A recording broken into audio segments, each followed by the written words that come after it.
xưa phai dấu từ một buổi chiều thân buồn bay sát theo nhau về, sầu thương rằng kín lắm lối xi vắng tương lai mịt mù, bóng em đã quá xa vời, một mình lên chân lạc loài lang thang đường về u ơi.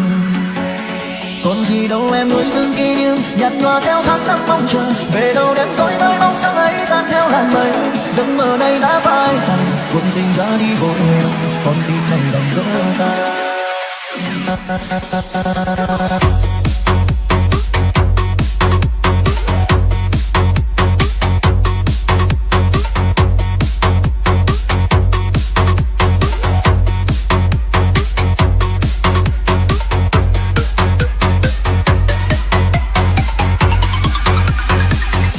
Một người ra đi vội vã mang theo những dấu yêu xa vời, một người về trong sầu vơ vơ mang thương nhớ, mang trái tim vỡ tan bao mộng mơ.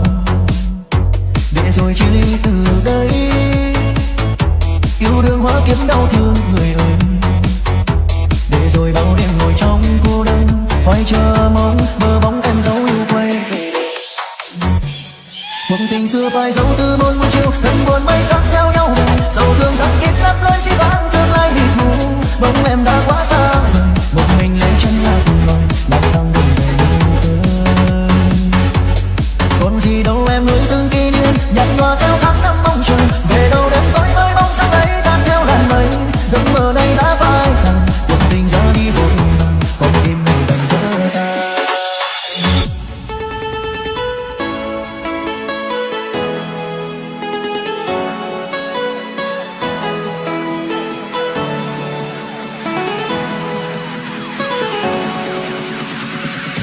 Để rồi chia ly từ đây, yêu đương hóa kiếp đau thương người ơi. Để rồi bao đêm ngồi trong cô đơn, hoài chờ mong mơ bóng em dấu yêu quay về. Cuộc tình xưa phai dấu từ một buổi chiều thân buồn bay sắc theo nhau về, sầu thương rằng kín lắm lối xi vắng tương lai mịt mù, bóng em đã quá xa vời, một mình lên chân lạc loài lang thang đường về u ơi. Còn gì đâu em nuôi từng kỷ niệm nhạt nhòa theo tháng năm mong chờ, về đâu đêm tối với bóng sáng ấy tan theo làn mây, giấc mơ này đã phai tàn cuộc tình ra đi vội vàng con tim này đành vỡ tan. Cuộc tình xưa phai dấu từ một buổi chiều thật buồn bay sắc theo nhau về, sầu thương rằng kín lắm lối xi vắng tương lai mịt mù, bóng em đã quá xa vời, một mình lên chân lạc loài lang thang đường về u. Còn gì đâu em nuôi từng kỷ niệm nhạt nhòa theo tháng năm mong chờ, về đâu đêm tối với bóng sáng ấy tan theo làn mây, giấc mơ này đã phai tàn cuộc tình ra đi vội vàng con tim này đành vỡ tan.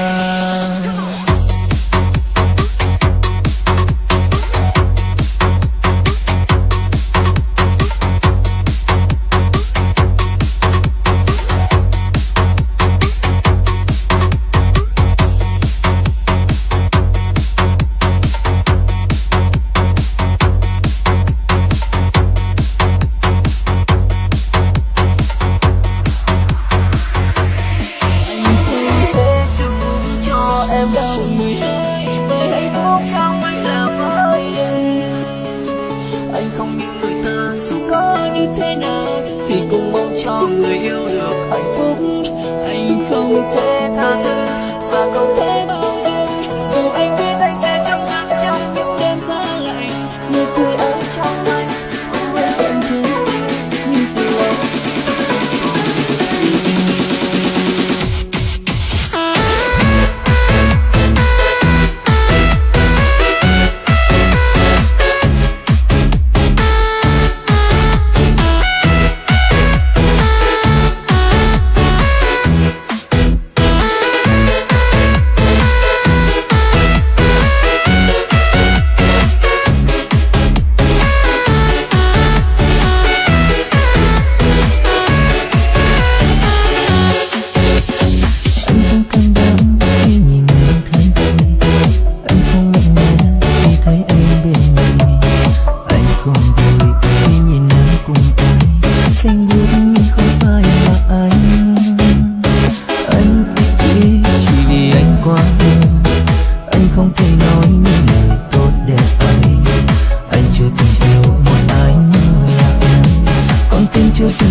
chưa từng bị tổn thương. Anh không thể chúc phúc cho em đâu người ơi, bởi hạnh phúc trong anh là với em. Anh không như người ta dù có như thế nào thì cũng mong cho người yêu được hạnh phúc. Anh không thể tha thứ và không thể bao dung, dù anh biết anh sẽ trong vắng trong những đêm giá lạnh. Nụ cười ấy trong anh vẫn nguyên vẹn thế kia, nhưng từ lâu em không còn được vui.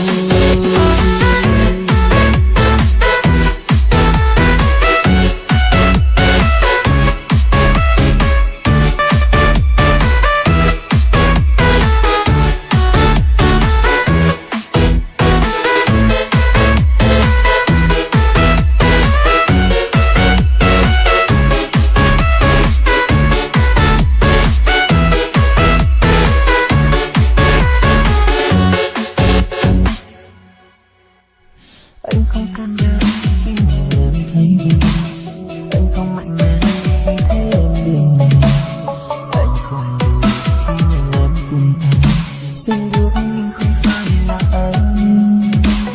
Anh ích kỷ chỉ vì anh quá yêu, anh không thể nói những lời tốt đẹp anh chưa từng yêu một ai như là em, con tim chưa từng khóc, chưa từng bị tổn thương.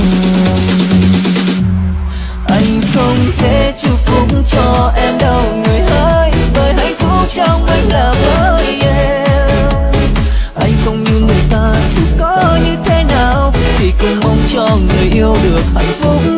Anh không thể tha thứ và không thể bao dung, dù anh biết anh sẽ trong vắng trong những đêm giá lạnh. Nụ cười ấy trong anh vẫn nguyên vẹn thế kia, nhưng từ lâu đã không còn được vui. Anh không thể chúc phúc cho em đâu người ơi, bởi hạnh phúc trong anh là với em. Anh không như người ta dù có như thế nào thì cũng mong cho người yêu được hạnh phúc. Anh không thể tha thứ và không thể bao dung, dù anh biết anh sẽ trong vắng trong những đêm giá lạnh. Nụ cười ấy trong anh vẫn nguyên vẹn thế kia, nhưng từ lâu đã không còn được vui.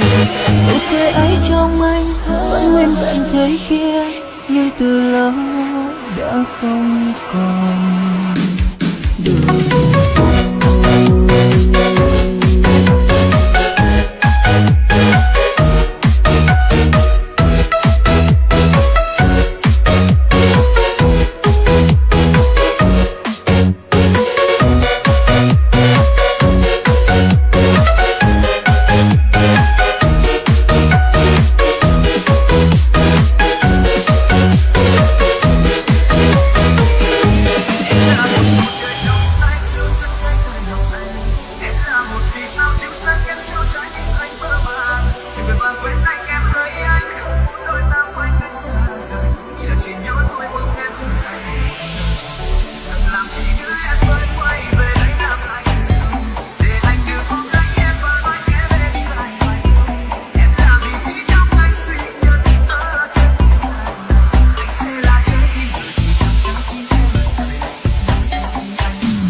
Có khi nào em biết những lúc anh đang cười là khóe mắt cố ngăn dòng lệ rơi. Anh biết em buồn, anh cũng vậy thôi, nhưng sao ta không thể vui. Đến một ngày nào đó ta đã xa nhau rồi, lạ lúc em biết ai sẽ yêu ai nhiều. Anh biết em buồn, không muốn rời xa, mà em ơi anh muốn chia tay. Anh cũng muốn sẽ mãi luôn được bên em trọn đời. Anh cũng muốn bước tiếp con đường chúng ta chờ đợi. Em nói cố gắng bước tiếp để rồi hạnh phúc. Em nói ta không thể xa nhau. Em hỡi khó qua làm sao để giữ một người. Khó qua cô nên mà sao nước mắt cứ rơi. Vì anh biết, vì anh biết ngày hôm nay là ngày chúng ta chia tay.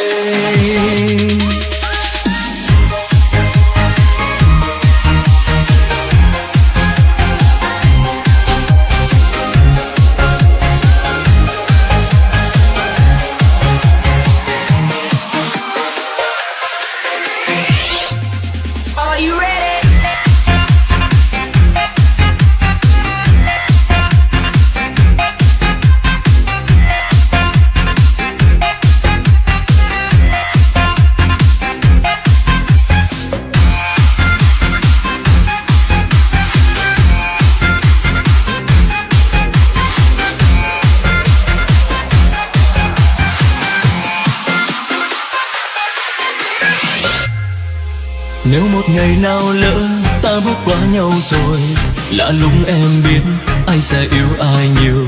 Anh biết em buồn, không muốn rời xa, mà em ơi anh muốn chia tay. Anh cũng muốn sẽ mãi luôn được bên em trọn đời. Anh cũng muốn bước tiếp con đường chúng ta chờ đợi. Em nói cố gắng bước tiếp để rồi hạnh phúc. Em nói ta không thể xa nhau. Em hỡi khó qua làm sao để giữ một người. Khó qua cô nên mà sao nước mắt cứ rơi. Vì anh biết, vì anh biết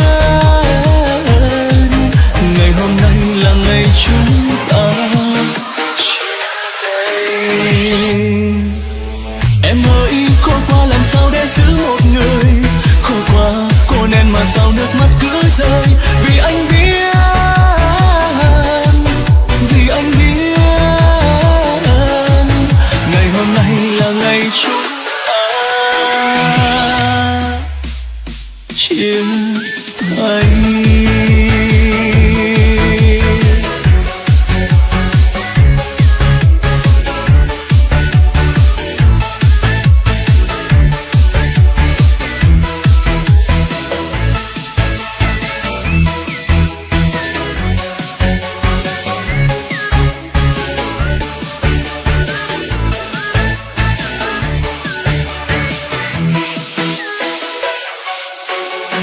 Người ơi anh xin lỗi vì đã không thể đến em ngay lúc này.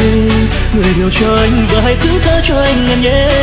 Chẳng thể nào thay đổi vì chính anh cũng không thể nào hiểu được. Rồi này mà sẽ quên anh rồi.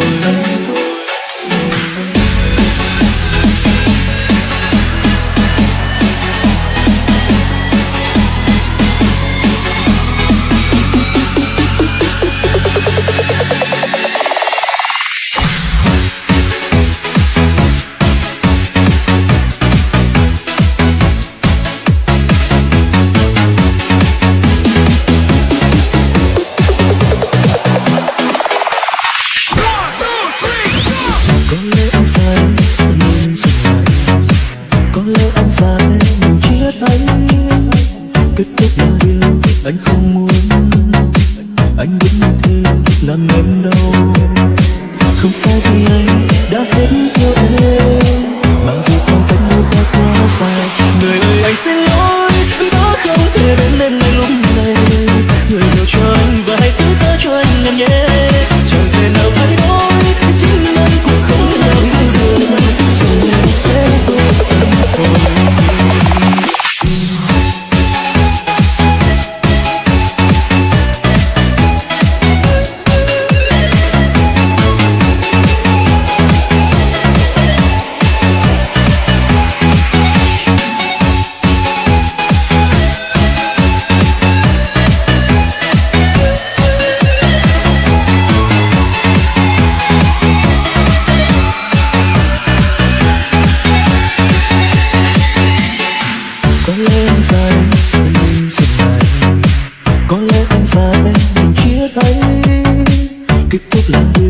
Anh không muốn anh biết như thế làm em đau. Không phải vì anh đã hết yêu em, mà vì khoảng cách đôi ta quá xa. Người ơi anh xin lỗi vì đã không thể bên em ngay lúc này. Người yêu cho anh và hãy thứ tha cho anh em nhé. Chẳng thể nào thay đổi, chính anh cũng không thể nào hiểu được. Giờ này nó sẽ quên anh thôi. Hạnh phúc ấy sao quá mong manh, để sau đây ta đã rời xa. Một tình yêu mà anh ước mơ buồn nào, nhưng giờ đây anh phải xa. Anh xin lỗi đã không thể bên em ngay lúc này. Người yêu cho anh và hãy thứ tha cho anh em nhé. Chẳng thể nào thay đổi, vì chính anh cũng không thể nào hiểu được. Giờ này nó sẽ quên thôi.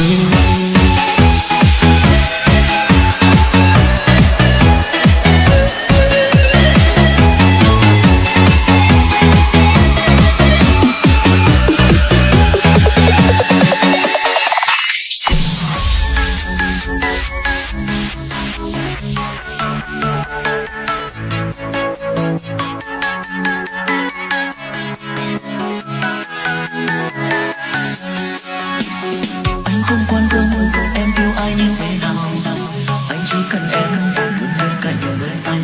Mặc dù em ở bên ai lên chỉ để lấp chỗ trống, nhưng anh luôn yêu em người ơi.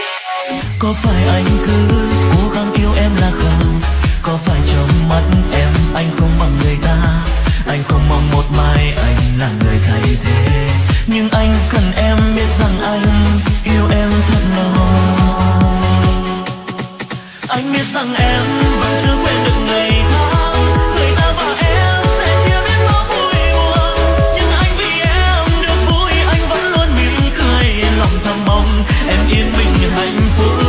Có lẽ một mai em sẽ quên được người ấy, có lẽ về sau em yêu anh cũng sẽ như vậy. Nên anh vẫn tin sẽ đến một ngày người em yêu thật lòng là anh.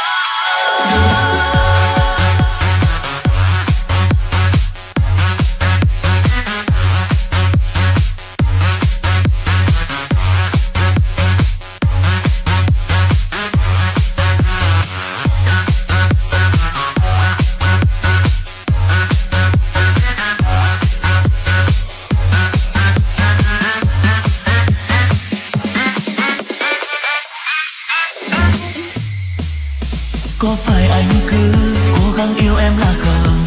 Có phải trong mắt em anh không bằng người ta? Anh không mong một mai anh là người thay thế, nhưng anh cần em biết rằng anh yêu em thật lòng. Anh biết rằng em vẫn chưa quên được ngày tháng, quên được em sẽ chia biết bao ai buồn. Nhưng anh vì em được vui, anh vẫn luôn mỉm cười. Lòng thầm mong em yên bình hạnh phúc. Có lẽ một mai em sẽ quên được người ấy, có lẽ về sau em yêu anh sẽ vơi. Nên anh vẫn tin cũng sẽ đến một ngày người em yêu là anh. Biết rằng em vẫn chưa quên được ngày tháng, người ta và em sẽ chia sẻ bao vui buồn. Nhưng anh vì em được vui, anh vẫn luôn mỉm cười. Lòng thầm mong em yên bình hạnh phúc. Có lẽ một mai em sẽ quên được người ấy, có lẽ về sau em yêu anh sẽ yêu ai. Nên anh vẫn tin cũng sẽ đến một ngày người em yêu là anh.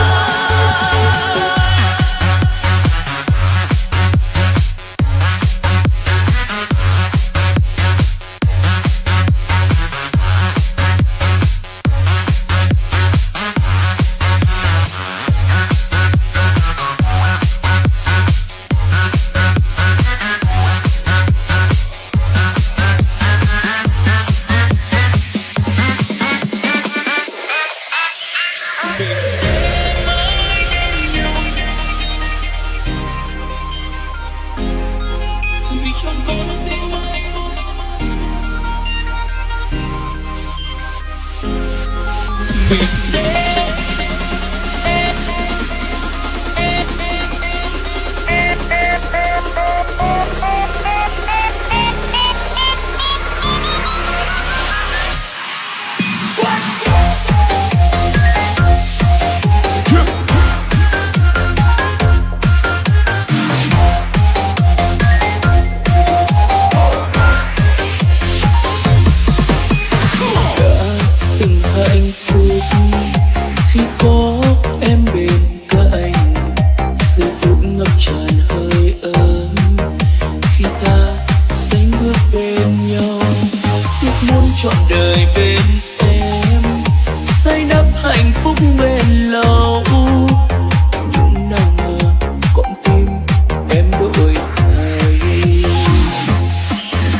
tay ai rồi, bước vội vàng trên lối mà trước ta từng qua. Nước mắt lặng thầm trên mi khi em bước vội đi, bỏ lại đây mình anh vỡ đêm say. Mình sẽ mãi bên nhau trọn đời, không cách xa đâu em ơi, vì trong con tim anh chỉ có em thôi. Yêu mình em, yêu mãi muôn đời, những cuộc tình mong manh như một cơn gió mang em rời xa. Đừng khóc nữa nhé em, cuộc tình do chính em đã chọn lời. Bỏ mặt anh nơi đây như lúc xưa em bỏ anh đi theo bên người, để bây giờ không có em bên đời.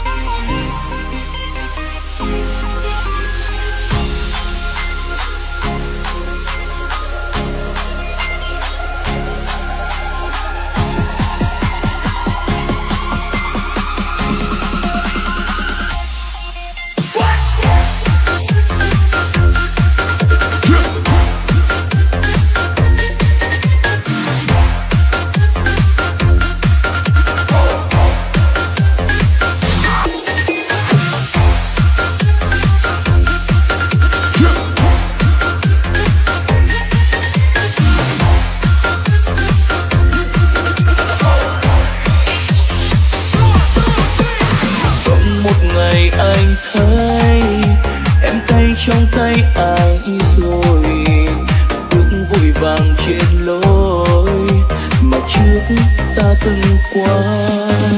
Nước mắt lặng thầm trên mi khi em bước vội đi, bỏ lại đây mình anh với đêm dài. Mình sẽ mãi bên nhau trọn đời, không cách xa đâu em ơi, vì trong con tim anh chỉ có em thôi.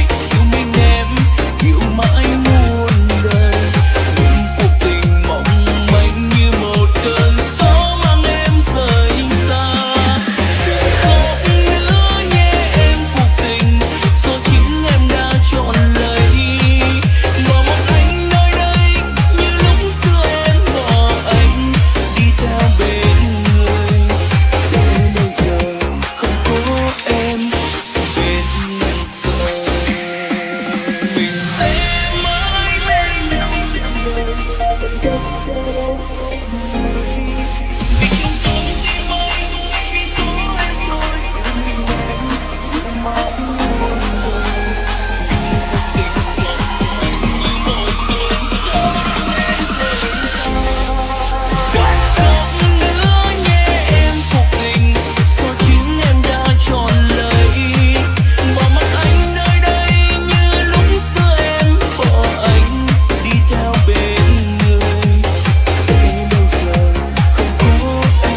chẳng thể nói. Chờ đợi bao lâu em không nói ra, nghe trong lòng ôi sao xót xa. Vì sao còn cách đôi ta xa quá, biết đâu tình yêu ta mới nhạt nhòa. Vẫn nơi đây chỉ có mỗi em và ngày buồn mang theo cơn gió lạnh. Bao thử thách vẫn ở phía trước, liệu rằng ta cố không ước vượt qua. Chỉ là vài câu yêu tôi thế thôi, bao đêm dài ni cay đắng môi. Chỉ biết lặng im nỗi sao bối rối, dẫu cho giờ con tim rung động rồi. Bàn tay ấm em rất muốn nắm, không bao giờ buông qua bao tháng năm. Làm sao cất tiếng nói em yêu anh nhiều lần.